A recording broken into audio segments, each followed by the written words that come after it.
Agora, em termos dessas criações de zonas de influência, Vitélio, queria ouvir você e depois Fernanda Manhota, que tipo de mensagem também isso passa para outras duas situações de tensão, uma já mais evidente há muito tempo, que é a situação da Ucrânia, daí do ponto de vista da Rússia, porque a Rússia não pode também ter uma ingerência maior na Ucrânia se os Estados Unidos acabaram de fazer o que fizeram com Nicolás Maduro, e no futuro a China não poderia tomar também alguma atitude em relação a Taiwan, já que os Estados Unidos tiraram o líder constituído de um país, por mais que seja um líder ditatorial, eleito numa eleição fraudulenta, que se manteve no poder a despeito de ter ficado evidenciado aí o descontentamento da sua própria população, Vitélio? Olha, Yuri, essa pergunta é excelente, porque quando nós rasgamos o direito internacional, os países que mais são prejudicados são os países mais fracos. Faz 4 anos que a Rússia reinvadiu a Ucrânia e nós falamos com frequência sobre essa questão e sobre os posicionamentos do governo brasileiro, não exatamente do Itamaraty, que tem condenado essa ação da Rússia na ONU, mas do governo em si, dos governos, foram 2 nesse período. O direito internacional, por mais falho que seja, essas instituições que foram criadas, esse multilateralismo, ainda se mantinha de pé. É verdade que o fato dos crimes do regime Maduro terem sido relatados pela ONU, crimes de perseguição a opositores, torturas, estupros, vamos lembrar aqui, um país com 28 milhões de pessoas que tem 8 milhões de refugiados. Então já estava claro que as instituições internacionais não estavam funcionando, porque organizações que foram criadas lá em 1945 e que não foram capazes de mitigar os efeitos desse regime ditatorial, que por mais de 2 décadas e meia cometeu atrocidades contra a sua população, já demonstram falhas do direito internacional. Agora, também é verdade que ao se rasgar a Carta da ONU dessa forma, por quê? Porque operações como essa precisam ser autorizadas pelo Conselho de Segurança. Não foi autorizada. Não foi autorizada também a invasão do Iraque em 2003. Não foi autorizado que a Rússia invadisse a Ucrânia para fazer justiça com as próprias mãos no Donbás em 2022. Aliás, a Corte Internacional de Justiça, que é o Tribunal da ONU, em março de 2022 disse que não havia nenhum indício de genocídio no Donbás, e mesmo que houvesse, a Rússia não poderia fazer justiça com as próprias mãos.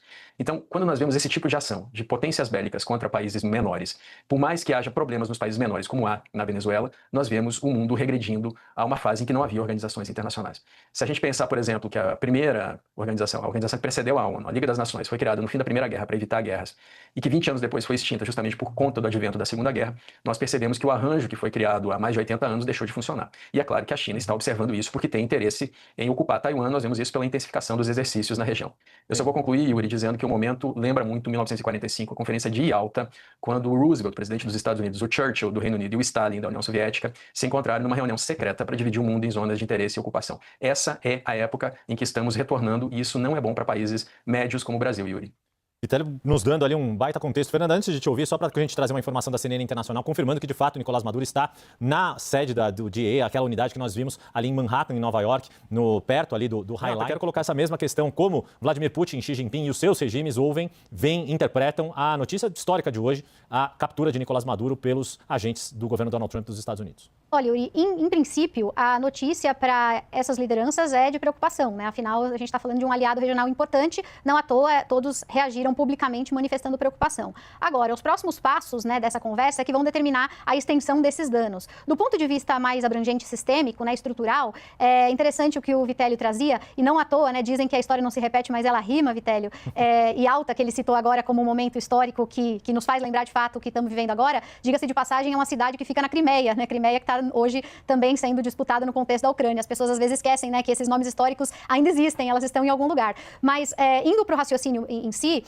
parece claro, de fato, que a gente está trabalhando aqui uma divisão de áreas de influência pelo mundo e que, portanto, isso inclusive pode vir a configurar um grande arranjo oligárquico, né? Quer dizer, em princípio, a gente tende a ver essas lideranças em oposição, né? Putin na Rússia, China, Trump nos Estados Unidos, porque de fato há uma disputa de poder entre esses países, mas nada descarta que não se possa criar um verdadeiro condominium, né? Expressão da ciência política entre eles. Quer dizer, é possível que haja um arranjo, ainda que informal, no sentido de que cada um assume responsabilidade sobre a sua zona de influência com mínima ingerência alheia. O que para cada um deles, né, dessas 3 lideranças, é uma ótima notícia. Limita as ambições globais de cada um deles, porque de fato isso fica comprometido, mas garante uma certa autonomia de ação sem ingerência no entorno mais imediato que lhes convém. A China em Taiwan e na Ásia imediata, o Pacífico, a Rússia em relação à Ucrânia, mas também a Europa, né, Europa Oriental e parte da Europa Ocidental, e os Estados Unidos nas Américas. Então, ainda é cedo, eu diria, para descartar que esse cenário que traz insegurança e instabilidade para todos nós, principalmente para os países médios e menores, pode eventualmente para essas grandes lideranças, né, de países centrais como esses três, representar uma oportunidade de governança, né? Quer dizer, o mundo vai mal, mas para esses líderes talvez não seja o pior cenário. É algo que a gente tem que considerar. E eu pensava que enquanto o Vitélio falava sobre o colapso, né, do multilateralismo, do direito internacional e tudo isso, numa frase, Yuri, que eu acompanhei uma vez num discurso da Hillary Clinton, não sei se ela estava parafraseando alguém ou se a frase era dela mesma, mas ela disse uma frase que depois ficou famosa. Ela disse: quem cria cobras não pode esperar que elas mordam, que elas ataquem apenas os vizinhos, né? Então, quando a gente está falando em matéria de política internacional, ainda que as instituições sejam falhas, que o direito internacional tenha as suas dificuldades de implementar coercitivamente certas ações, que os movimentos sejam lentos, tudo isso que a gente já sabe, existe pelo menos ali um parâmetro do que é aceitável ou não. Na medida em que tudo isso vai se desmantelando e que a gente passa a normalizar o uso da força, a aceitar que o mundo vai sendo governado por uma geopolítica orientada, né, pelas capacidades, em que prevalece a lei da selva e tudo isso, a gente regride não só institucionalmente, mas também do ponto de vista das nossas seguranças, né, quer dizer, das nossas garantias de liberdade. E é um pouco isso hoje que está em discussão. O governo Trump, particularmente, está evitando tratar esse assunto como um ataque à Venezuela. Não está tratando dessa maneira. Por quê? Porque está tentando imprimir, né, play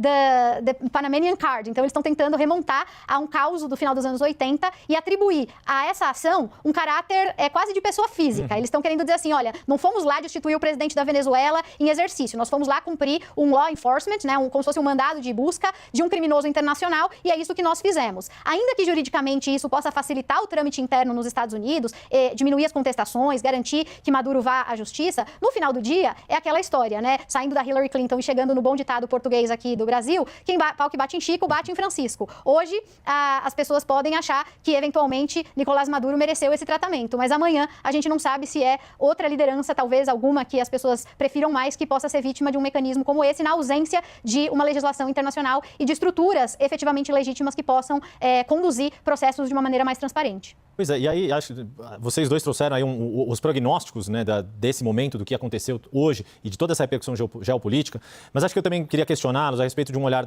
das últimas experiências assim, que os Estados Unidos tiveram mais assintosas, que vocês próprios já mencionaram. O caso Panamá, né, Ortega, a questão do Iraque 2003, que é todas as menções que Donald Trump fez ao petróleo hoje remetem muito a isso, mas tanto no Iraque, que havia o pretexto das armas de destruição em massa, mas havia muito interesse no petróleo iraquiano. Toda a questão envolvendo o Afeganistão e a forma melancólica como os Estados Unidos deixaram o país alvo de crítica do próprio Donald Trump. Começando contigo, Vitélio, o que se pode esperar desse tempo que estamos vendo ainda na tela, de uma eventual administração dos Estados Unidos na Venezuela, que ainda não está clara e que não há nem sequer clareza do quanto há colaboração ou não dos generais, dos militares, das pessoas fortes do regime de Nicolás Maduro? Olha, nesse momento na Venezuela, Yuri, seria importante que houvesse algum tipo de arranjo internacional. A Espanha tem proposto isso. Algum arranjo que pudesse dar algum tipo de auxílio à mudança de regime. Porque, veja só, a ONU tem um instrumento para tutela de estados, que é o Conselho de Tutela, que é um conselho que está desativado. Ele foi criado no fim da Segunda Guerra, justamente para tutelar estados que iam ser reconstruídos, mas esse conselho há muito tempo foi desativado, ele pode ser reativado, seria um instrumento para tutelar um estado em transição de poder. No caso do Iraque, por exemplo, teve uma coalizão, né, uma coalizão para a transição de poder, uma coalizão que já tinha o provisório no nome. Ela ficou um ano lá, foi acusada de corrupção, de não lançar dinheiro, recursos que tinham sido entregues, enfim. Teve várias críticas a essa coalizão. No caso do Panamá foi muito rápido, né, foi uma intervenção que levou a eleições no Panamá, e o Panamá seguiu o seu caminho depois. Os Estados Unidos se retiraram do Panamá 10 anos depois, em 1999, e voltaram para o Panamá esse ano por pressão do Trump. Agora, tudo isso é muito autoritário. Tá? Não, o Maduro é um ditador, ele roubou as eleições do ano passado, as atas das eleições demonstram isso, mas há mecanismos para que não aconteça esse tipo de intervenção nesse estilo que o Trump está fazendo, porque isso gera um problema em relação às organizações internacionais, como a gente vinha falando, ao direito internacional, e gera um problema interno também na legislação dos Estados Unidos. Ele usou o mesmo argumento que utilizou para bombardear o Irã no ano passado, as usinas nucleares do Irã. Ele disse: olha, o Irã representa uma ameaça iminente aos Estados Unidos, eu preciso fazer o bombardeio, depois eu vou e me justifico no Congresso. Ele argumentou que os narcotraficantes, o Maduro como líder do regime, segundo a argumentação do Trump, era um perigo iminente aos Estados Unidos, e por isso, como comandante-em-chefe das Forças Armadas, agiu para depois e justificar no Congresso. Esse argumento pode ser usado em outros países da região. Nesse momento, por exemplo, tem organizações criminosas sendo designadas como terroristas na região, inclusive no Paraguai, com o apoio do Paraguai. No Brasil, existe uma pressão para que Comando Vermelho e PCC sejam designadas como organizações terroristas.